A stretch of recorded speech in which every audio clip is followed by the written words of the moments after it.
بسم اللہ الرحمن الرحیم. ناظرین، اگر میں اپنی زندگی کی ان کتابوں کا تذکرہ کروں کہ جنہیں میں نے بار بار پڑھا ہے تو ان میں سے مسعود مفتی صاحب کا ایک چھوٹا سا ناولٹ کھلونے ہے. یہ وہ ناولٹ ہے جسے میں نے بار بار پڑھا ہے اور ہر بار اس کتاب کو نم آنکھوں کے ساتھ بند کیا ہے. مسعود مفتی صاحب سول سروس میں میرے آئیڈیل رہے ہیں. میں جب بلوچستان میں تھا تو لورالائی ایک شہر ہے جس شہر کے لوگ ایک ڈپٹی کمشنر کا تذکرہ کیا کرتے تھے کہ اس نے اس دور دراز علاقے میں ایک لائبریری کھولی تھی. اس لائبریری میں آج لوگ شوق سے جاتے ہیں.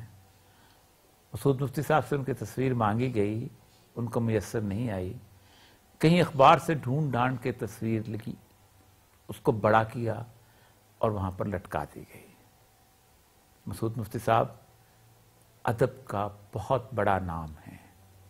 سول سروس مسعود مفتی صاحب کا حوالہ نہیں ہے، اگر حوالہ بھی ہے تو بہت چھوٹا حوالہ. مشرقی پاکستان میں تھے، اس وقت بھیجے گئے جب وہاں آرمی ایکشن ہوا، اور پھر انہوں نے اس تمام چیزوں کو اور ان تمام حقائق کو لکھا. 3 کتابوں میں لکھا، بلکہ 4 کتابوں میں لکھا، اور وہ حقائق آج کتابوں میں دفن ہیں کہ انہیں ہاتھ لگانا اور ان پر گفتگو کرنا شاید ابھی ہم حوصلہ نہیں رکھتے. آج ہمارے درمیان موجود ہیں، ہم ان کے گھر میں ہیں. جناب مسعود مفتی صاحب، السلام علیکم سر. وعلیکم السلام جی سر. ویلکم. اتنا عرصہ آپ نے سول سروس میں گزارا، اور سول سروس میں ایک زمانے میں بڑے کمال لوگ ہوتے، ادب کے لوگ ہوتے تھے، ادب لکھتے تھے، اور آپ تو خیر اتنے بڑے افسانہ کا. مجھے یاد ہے آپ کا چھوٹا سا افسانہ جو میں نے، وہ مسجد والا جس میں اذان مؤذن اذان دی، بہت چھوٹا مختصر، اور ہم کوٹ کیا کرتے تھے کہ اتنا مختصر افسانہ بھی لکھا جا سکتا ہے. سر، پاکستان کی بیوروکریسی عہد طفولیت میں تھی جس وقت آپ آئے ہیں. پرانے نارمز تھے، یہاں کے نارم.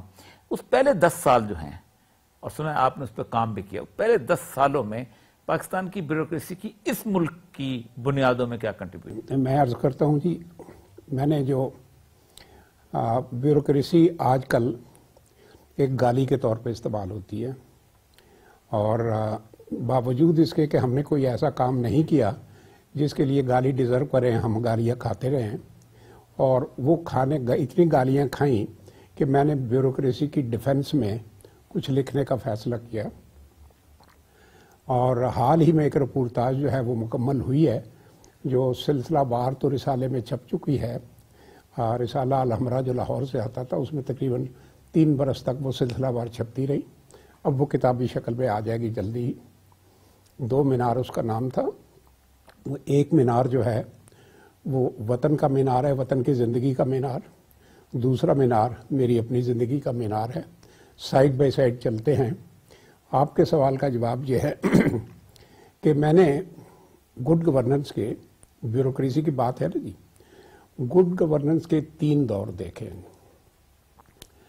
اور اس میں پہلا دور وہ تھا جب میں میٹرک جو میں نے پاس کی، وہ برٹش دور تھا.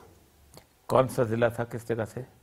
میں جی لاہور میں ہی زیادہ، تھوڑی سی ایجوکیشن میری یہاں راول پنڈی میں ہوئی. اچھا، باقی لاہور کے؟ جی، باقی زیادہ لاہور، 8ویں کلاس تک ادھر اور باقی لاہور میں.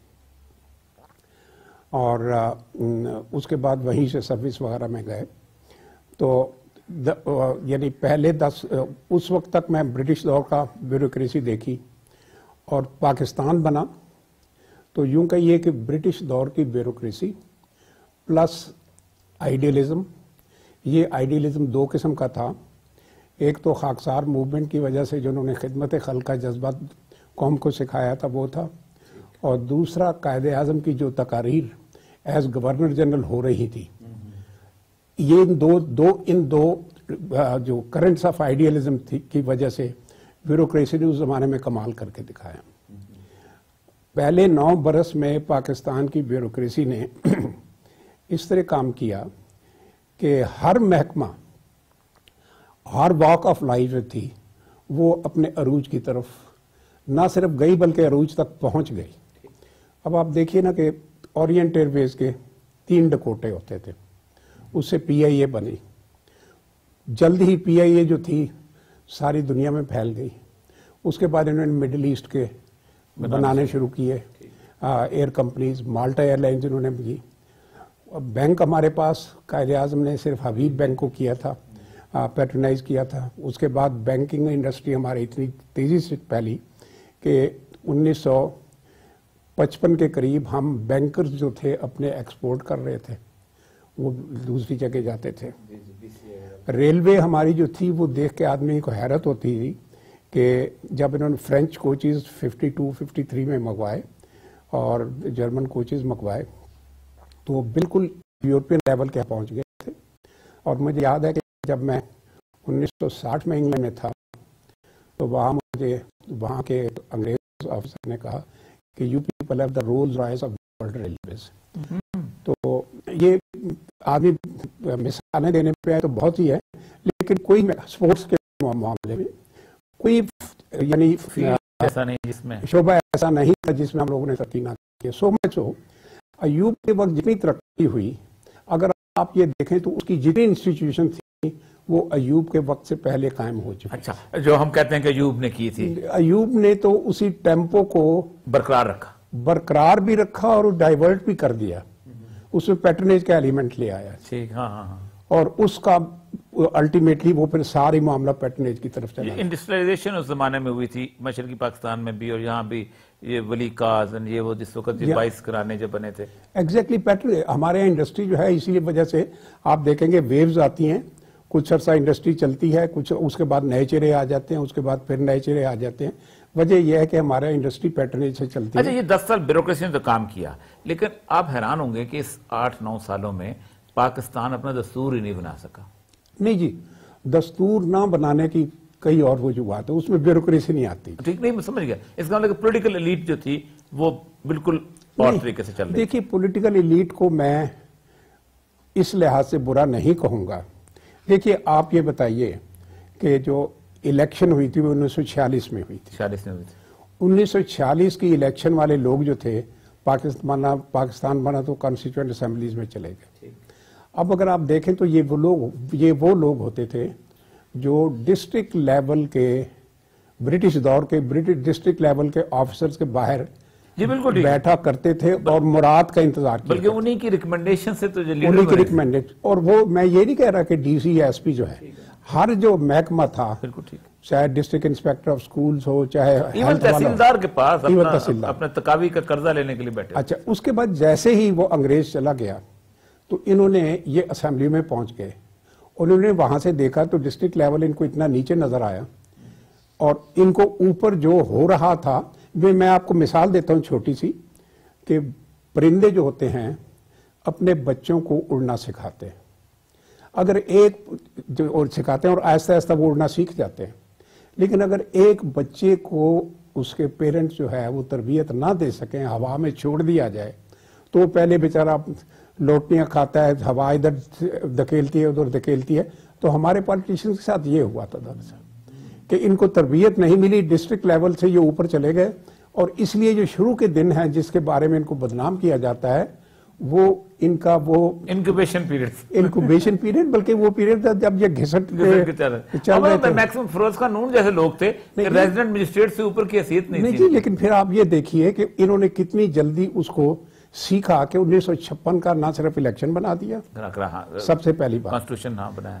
اس کے بعد لینگویج کا مسئلہ انہوں نے حل کر دیا 1954 کے اس میں کہ دو زبان قومی زبانیں ہوں گی, اور پیرٹی کا ایسٹ پاکستان نے اثار کیا. انہوں نے سارے مسائل حل کر دیا. آپ نے ابھی جو بات کی نا کہ کانسٹیٹیوشن نہیں بنی, جب انہوں نے کانسٹیٹیوشن بنائی تو اتنی میچور کانسٹیٹیوشن تھی کہ اس میں ہمارے سارے بنیادی مسائل حل ہو گئے تھے.